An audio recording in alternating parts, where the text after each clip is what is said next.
Good morning students.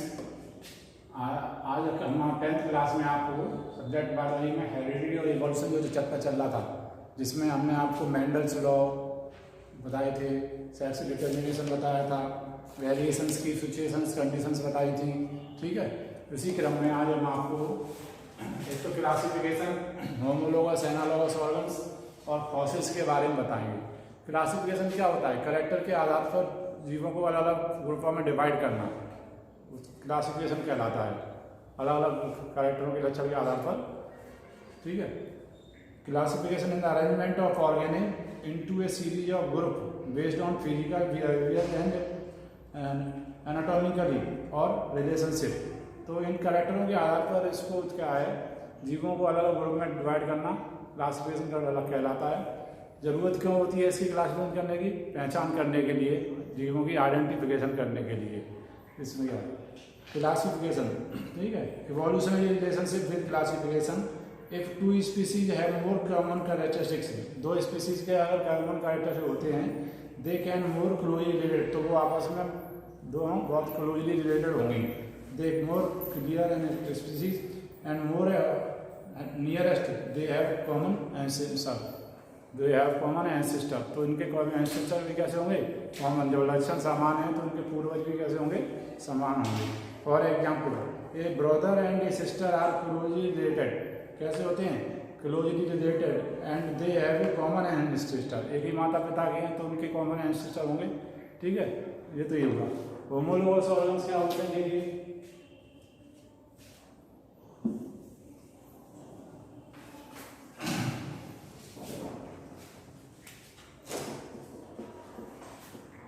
Homologous organs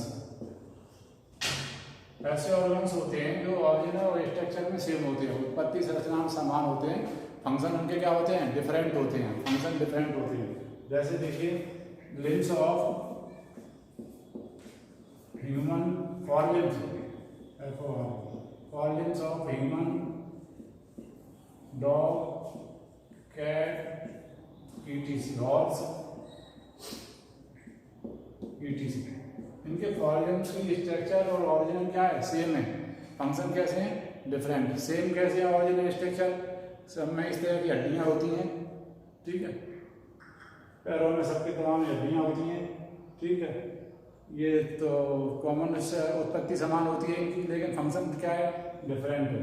human अपने हाथों पैरों से क्या करता है? काम करता है, चलता है। डॉग क्या करता है? दौड़ता है। कैट क्या करती है? उनसे वही दौड़ता है, दौड़ती है। हॉर्स क्या करता है? दौड़ता है। ठीक है, तो इनके सबके फंक्शन है। डॉग चलता है, तो फंक्शन कैसे हैं इनके? सेम है।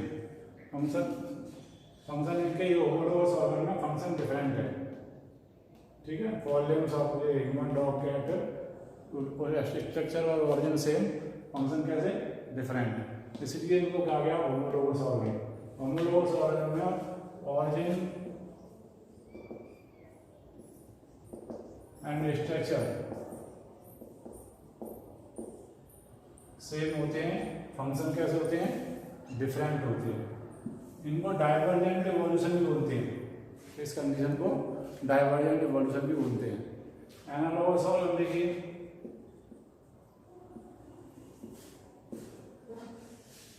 एनालोगस ऑर्गन से उल्टा होता है, ऑरिजिन और स्ट्रक्चर डिफर होंगे।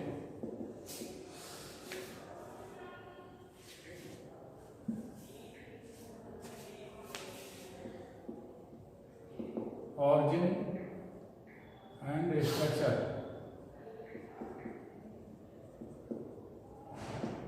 स्ट्रक्चर कैसे हैं? डिफरेंट हैं। फंक्शन कैसे हैं? सेम। जैसे विंग्स ऑफ इंसेक्ट्स, इंसेक्ट के बर्ड्स, बैट्स, बर्ड, बैट्स। तो इंसेक्ट के जो पंख हैं वो अलग टाइप के हैं, बर्ड्स के हैं वो अलग टाइप के पंख हैं। इसमें कितने फोल्ड है इनमें, और बैट में जो है वो लिविंग फॉर्म में पेटेजिया स्किन का फोल्ड है। क्या है? स्किन का फोल्ड बैट में पेटेजिया बोलते हैं।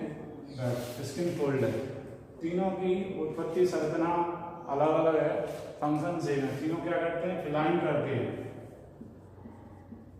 इनसे क्या करते हैं, फ्लाइंग, उड़ते हैं। ठीक है, तो उत्पत्ति संरचना इनकी कैसी हो गई, सेम, डिफरेंट, बट फंक्शन कैसे हो गए, सेम।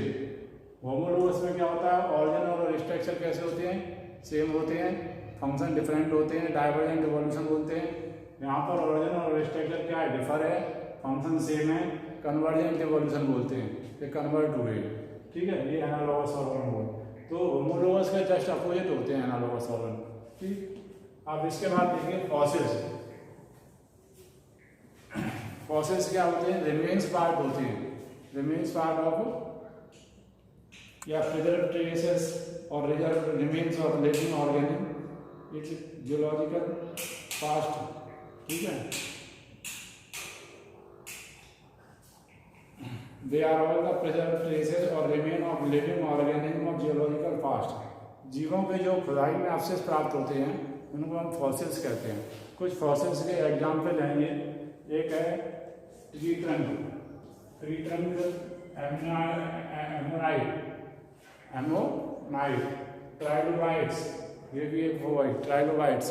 ठीक है, फॉसिल फिश मेगाथिया, फॉसिल फिश, ये भी एक फॉसिल्स का एग्जाम्पल है।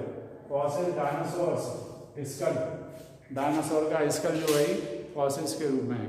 ठीक, फॉसिल्स क्या हैं, जीवों के अवशेष जो खुदाई में प्राप्त होते हैं, रिमेन पार्ट्स जो होते हैं फॉसिल्स कहलाते हैं। टाइप ऑफ फॉसिल्स ये हैं। अब फॉसिल्स डेटिंग, उसकी एज कैसे पता लगाएंगे, एक तो खुदाई में पहले जो प्राप्त होते हैं जितनी ऊपर होंगे उससे ये पता लगता है कि ये इतने समय पहले बने हैं, लगभग उतने ही वैसे न्यूली होंगे। नीचे जो गहराई में खुदाई प्राप्त होते हैं तो वो बहुत पुराने होते हैं और वो उतने ही पुराने होंगे जितनी अधिक गहराई होगी। दूसरा इसका जो डेटिंग में करते हैं by detecting the ratio of different isotopes of the same element in the fossil material. एक इससे भी पता लगा सकते हैं, रेडियो एक्टिव मेथड है। ठीक है, आइसोटोप्स के द्वारा usages of fossils help to analyse करते हैं। Racial history of plant and animals की हिस्ट्री बताते हैं। ठीक है, post climate condition of the earth की पोस्ट क्लाइमेटिक कंडीशन को बताते हैं। ये मेजर टू जियोलॉजिकल टाइम, और टाइम भी बताते हैं कौन सा फॉसिल कितने समय पुराना है। ठीक है, इसके बाद है artificial selection. Artificial selection human being के द्वारा आर्टिफिशियल फॉर्म में इकोनॉमिक कंडीशन को इम्प्रूव करने के लिए किया जाता है। ठीक है, जैसे वाइल्ड कैबेज से कई कैबेज की कई वैरायटी डेवलप की गई, जैसे आर्टिफिशियल सिलेक्शन में ब्रोकोली, कैबेज है ना, कॉलीफ्लावर आदि कई स्पीसीज इससे डेवलप की गई आर्टिफिशियल सिलेक्शन के द्वारा वाइल्ड कैबेज से। तो ये क्या इकोनॉमिक कंडीशन को इम्प्रूव करने के लिए आर्टिफिशियल सिलेक्शन है, जो मनुष्य अपनी इच्छा के अनुसार करता है। किसके अनुसार करता है, इच्छा के अनुसार। ठीक है, आज इतना ही पढ़ते हैं, आगे कर देते हैं नेक्स्ट में।